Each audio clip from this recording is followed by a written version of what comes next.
আজ 28শে মার্চ, পুজো দিতে এসেছি। এখন প্রায় 8:30 বাজে। বিপদতারিণী মন্দিরে এসেছি পুজো দিতে। পুজো দেওয়া হয়ে গেছে। আর এটা হচ্ছে রত্নবেদী, যিনি এখানে সাধনা করেছিলেন, তারপরে মন্দিরটা প্রতিষ্ঠিত হয়েছে, সেই বাবা দুলালের রত্নবেদীতে ধূপকাঠি মোমবাতি দেওয়া হয়ে গেছে। এবারে সামনের পুকুরটা তোমাদেরকে দেখাবো।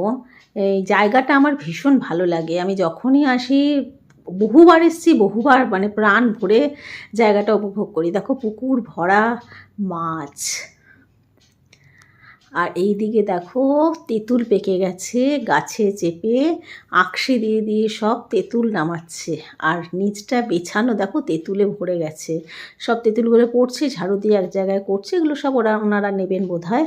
তো আমি এখানে বসে বসে তেঁতুল পাড়া দেখছি। আমার খুব মজা লাগছে তেঁতুল পাড়া দেখতে। ঝপসা ঝপসা করে পড়ছে, দেখো কেমন তেঁতুল।